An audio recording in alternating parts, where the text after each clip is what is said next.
Hello everybody, and for those of you that don't know me, my name is Carson, and today I have a question. I saw the last debate last night, and something really odd happened. I've started thinking and wondering and questioning because I don't quite understand a lot of people's reasoning when it comes to a lot of the candidates that are, well, namely the primary two candidates, and even so, the minor candidates that are also on the Tea Party, Green Party, independents, all kinds of different candidates that are out there. And this drew me to ask a question to myself, and one that I didn't know the answer to. And I'm personally actually making a video to reach out to all of y'all, everybody, to ask this question, because I don't personally know, and I don't think I'm going to know anytime soon unless I ask. So what I want to ask is why? Why do you support your candidate? Is it their character? Is it their policies? The things that they have advocated? Do you feel a strong preference for that? Or is it party loyalty? There's all manner of different reasons that you could possibly want to stick to a particular candidate or anyone that would be. There's all kinds of different reasons that you could have to vote for a particular candidate, and there are so many different reasons that I don't know them, but I want to have a general idea of the big reason that most people want to support Hillary Clinton, or most people that want to support Trump, either way, because this is an election that America has never seen the likes of before in ever. I've never imagined that we would wind up in this kind of election where pretty much every debate has been more who can sling the most mud. I mean, most debates I've seen before when it came to the Obama administration, there was a little bit of that, but it was much more discussion about policy and why they should be able to win over undecided voters, independent voters, minorities, younger voters around my age group between 18 and 25, even older than that at this point, because there are so many different independents and most people that have not made a choice to pick a particular party or want to advocate for an independent party. Which, the reasoning for that, a lot of that I understand. That is okay. Who you want to vote for, what you want to vote for, that's okay. What I'm asking primarily is, why do you support your candidate? What is the single biggest reason that you have that makes you want to support your candidate, if you're comfortable with sharing that? And I understand entirely if you don't. But I know that this is easily the most electrifying election that America has ever seen in a very long time, even more so when Obama was first voted in. The first time we have a black president.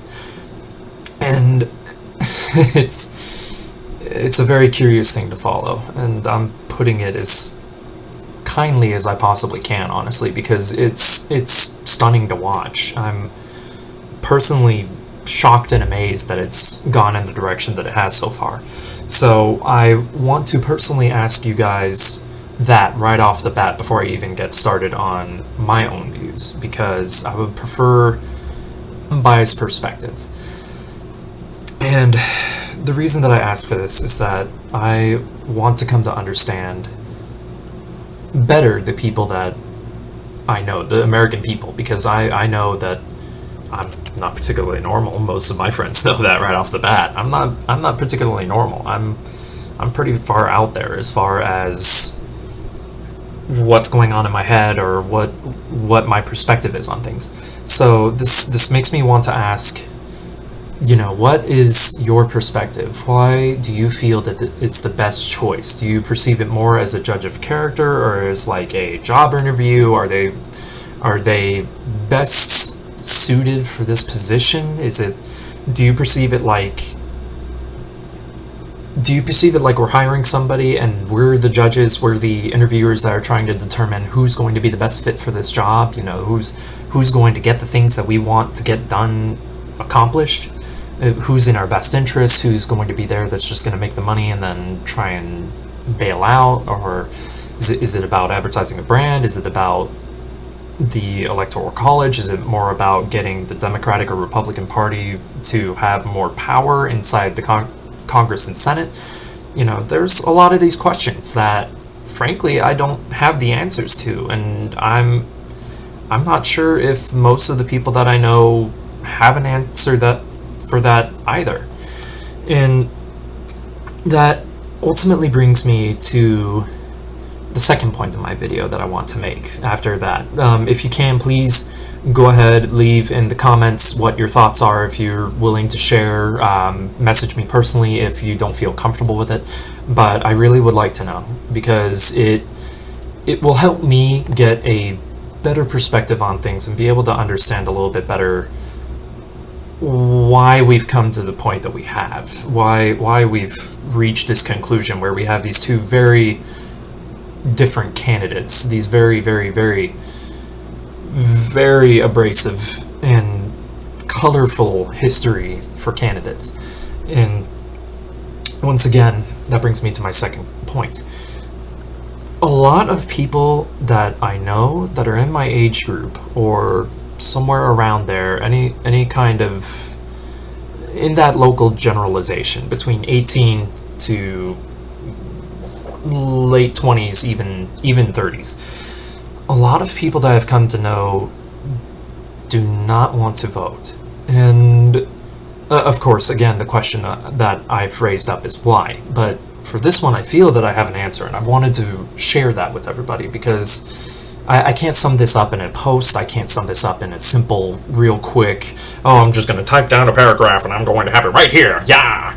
But the point is more that the issue is that there are so many different perspectives at play. You have so many different peoples and so many different demographics. You have, low class, middle class, upper class. You have, now what we see a lot of is lower middle class, upper middle class, and even something in between that is very much a dwindling thing. You don't see very much of a middle class anymore. You see more either upper or lower, and there's no in between on that. So one of the biggest issues that I can immediately see is that there is an immense amount of apathy.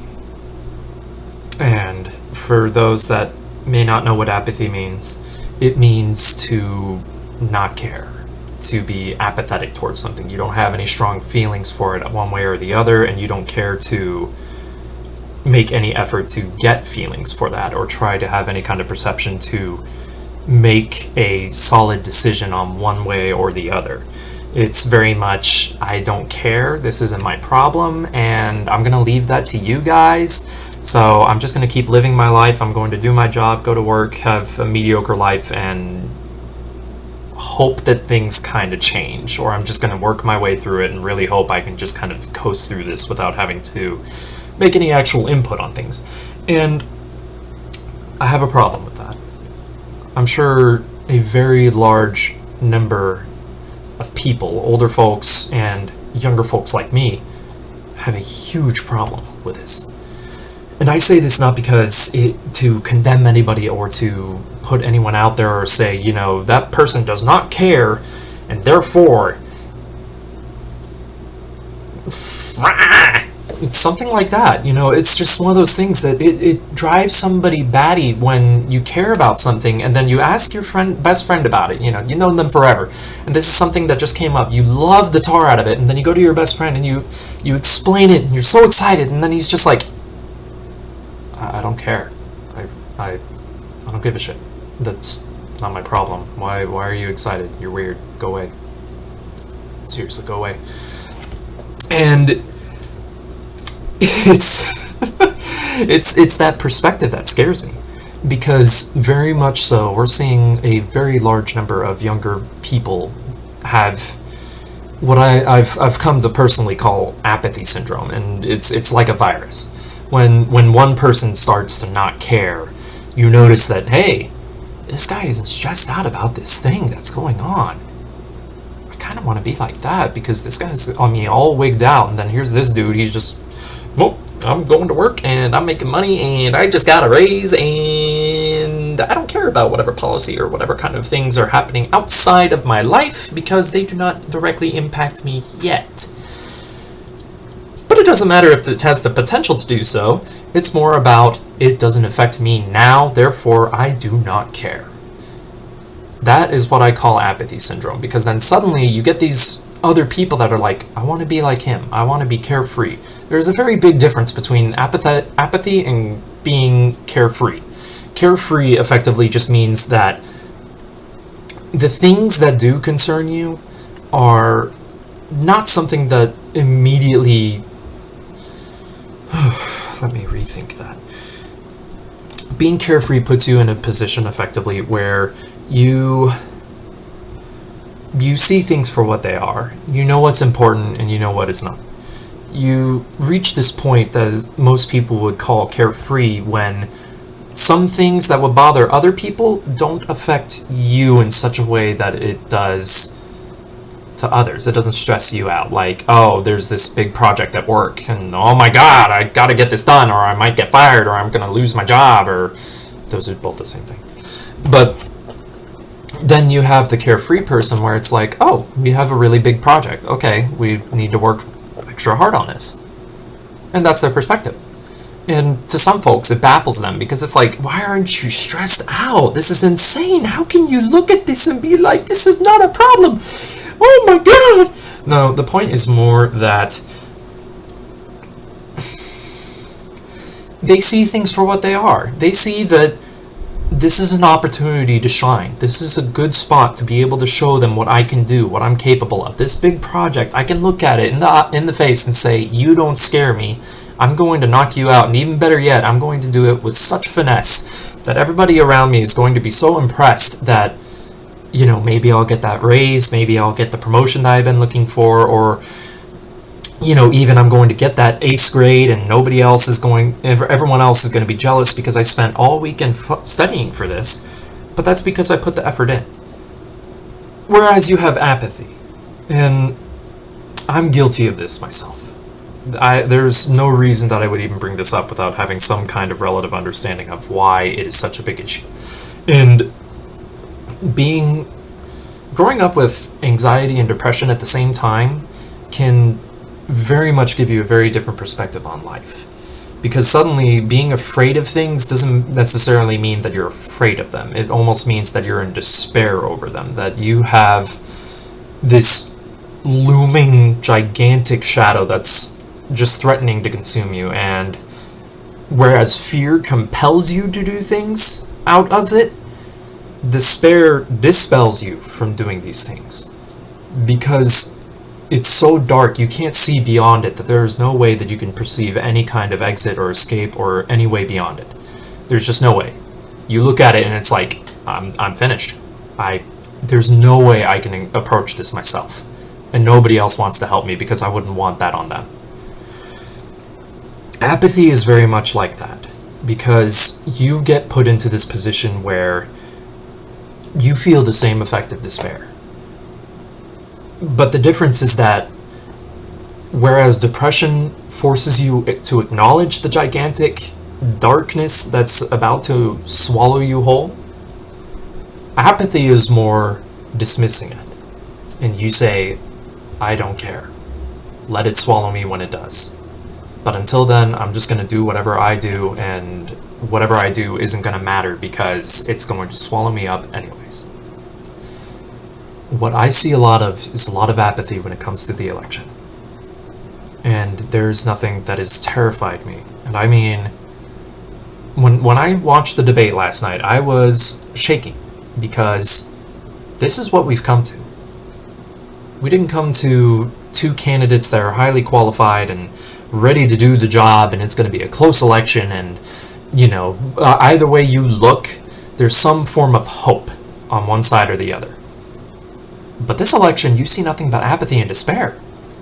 You see people that are terrified and don't want to vote just because there's so much intrigue, there's so much coverage by media, there's so much terror that's imposed from one party to the other and news outlet to news outlet that it's overwhelming, because it's everywhere. Everywhere you look, you are swallowed by this kind of despair that's kind of gripped everyone, and anyone that wants to believe that they have a choice, suddenly they're kind of forced into this corner and they're filled with despair. Not even fear, because at least fear compels people to do things, even out of desperation.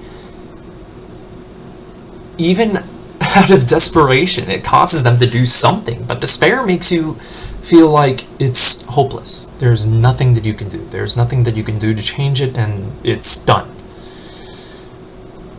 And that's what scares me about this election. There are so many people my age, younger, older, it doesn't even matter, that have this despair that's gripped them, have this apathy that whatever they do, it's not going to matter. They have no choice. They are trapped because we have one or the other. And, you know, if you wanted to vote Gary Johnson or Bernie Sanders and still want to go broke for them, it's you get stuck into this corner that it feels like there's nothing you can do. Now, reason I bring this up is to say that apathy needs to be dispelled. We have to fight back against it. How can we do that? Simple. By acknowledging that we do have a choice. We do have a voice. We do have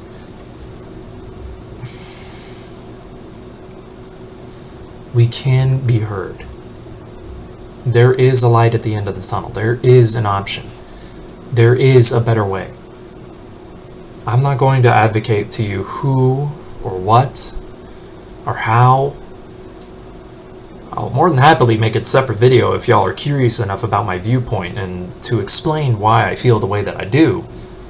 But not here, because this is for everybody.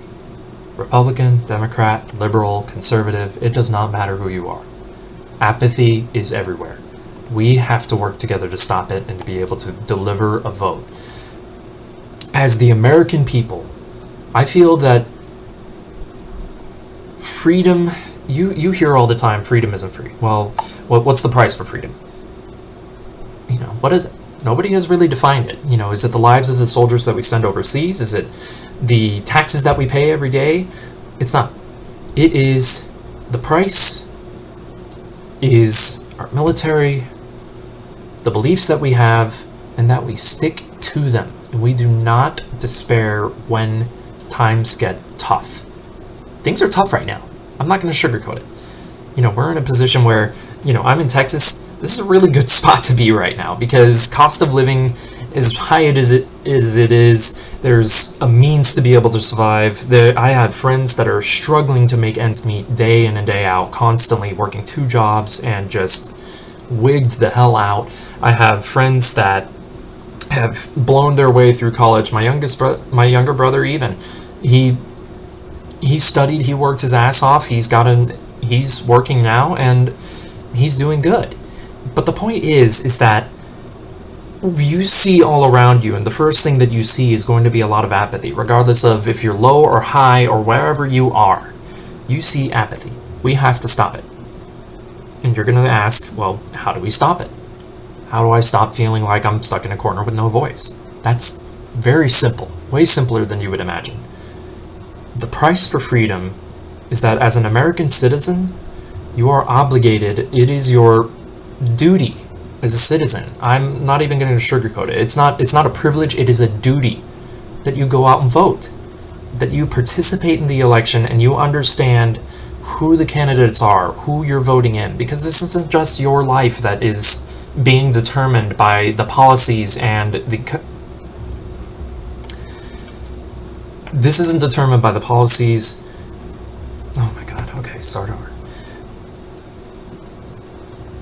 Because the people that you elect ultimately are going to decide the policy that's going to inevitably affect your life, negatively or positively. It's going to determine the policy on many of your friends, many fellow citizens of America, and their policies will determine what will happen in the course of time. And whatever majority we wind up with, Republican or Democrat, you have to agree with that platform because that is what they're going to do. It doesn't matter if that one candidate or that one person that you're voting in has this one specific idea that matches your concept of what you want. You have a whole party in there. You've got, I'm going to fuck this number up, 150 senators. You have so many congressmen, and they work together, well, more or less, they compromise to make policies that affect our lives in state and in the national level. Right now, we're seeing a lot at the national level because that's typically what we see in media outlets. State level, you don't see very much of, simply because it's not that big a deal to some folks, when it really is. Voting for your district attorney, voting for the principal of your school board, all these different things you have to pay attention to because it affects your everyday life, whether you realize it or not. And the reason that you cannot see it sometimes is because that apathy tells you that it doesn't matter what you do because it's going to be this one way, but it is not. And that's what shocks me about some folks, is that they would like to believe that there really is not. There really is no way, but there always has been a way. It's about getting out, make your voice heard, vote. Take interest in the candidates that are going to determine yours and the American people's future. Take interest in the people around you. Which candidate's going to, are they going to make taxes higher for me, or are they going to make them lower? Are they going to introduce policies where if I get in a rough patch, the government will have me covered, or am I going to wind up in a position where if I'm in trouble, am I shit out of luck and I have to pay the bill? If somehow my insurance screws me, what am I going to do? And these are the kinds of things that you have to concern yourself with. So when I say that, I want to make it very clear. I am not going to advocate to you who to vote for. All I am simply telling you to do is vote. That is all you have to do. You don't have to tell me why you're voting for that one person or why you're doing this to justify each and every single thing. My first question was asked simply because I would like an answer, but not necessarily because I need to know why you're going to vote for this one person, because then otherwise you're wrong, and being wrong is unacceptable. And once you're wrong, then I can judge you and your family and your cow and whatever else, because that's how most of the American public works. The soonest they figure out who you advocate for, that more or less tells people what kind of a person you are sometimes. And that usually does not end well when you pick somebody else that doesn't have the cleanest track record. I can assure you of that right now. And you use them as an example for, I stand by this person. And one thing that I would like to add on that is that it's usually viewed negatively because you don't see candidates, and the first thing that you see is not going to be the good things that they've done that has been good to this country or has been good by their people. The first thing you're going to see is how they condemned somebody else. You're going to hear the negative first. You're going to hear that over and over and over. That's all this election has been. It's all been about the negative. It's not about what policies they really advocate. If you've been watching the debates, they'll ask those questions and then they get dodged just to sling mud on each other even further. And it drives me crazy because it's incredible. This age-old tradition of trying to determine and win over the hearts of independent voters, and it's turned into this shit-slinging marathon. And it's embarrassing as a citizen. It's embarrassing to hear my friends overseas and be like, wow, your candidates are that? Seriously? Y'all are fucked. I'm sorry. You've got a problem with when your foreign friends are like, wow, I've got it kind of bad here, but holy shit. It's mind-boggling to me, and that's ultimately why I would like an answer to my first question, is just to be able to understand the logic and the reasoning behind most folks and why they feel the way that they do. What policy is it that resonates with them that allows them to make this choice, where typically you hear all of the negative. You hear all about, if you go on Facebook and say, I'm voting for so-and-so, the first thing that you're typically going to see is going to be someone else that's an opponent of it and say, well, your candidate has done blah, and that therefore you really should not vote for them because they are a terrible human being. But they really have this nice policy. Bullshit! This is exactly what I've seen, and this is what I know, and I'm not willing to listen because you are a dumbass. that's what you're going to see. That's what I've been seeing for the past year and a half. Now, when I ask this question, what I want to see is the good. Why are they a good candidate? Why, in your perception, that they, in all of the mudslinging, all of the shit show, all of the madness, why they make a good candidate? Why you feel and have hope in your heart that when this person gets voted in, that you feel you have made the right choice because of what they stand for and what they believe in. And what you'll usually hear is what the other person has done wrong, but we very seldom ever heard what they believe in, what their policy is, what they stand for. We haven't really heard a lot of that. And what little I have heard, it makes me very skeptical. It makes me very, very skeptical to believe that anyone in good conscience can seriously advocate some folks, and that's why I would prefer to have an answer for that. And then to my second point, stop the apathy. Go vote. Think about the good. Review the good things that the people that hold your interest and that your candidates hold, and go vote for them. Because the worst thing that you can do in this election is easily not vote. I mean, I'll reference the South Park vote or die thing all friggin' day, because we're kind of in a position where, honestly, here's the thing. When the election rolls around and your candidate does not get voted into office, but you didn't vote, you can't be mad. Because you did the one thing as an American citizen that you get the right to choose as an American citizen, as what I believe is your duty as an American citizen, and you refused to exercise it.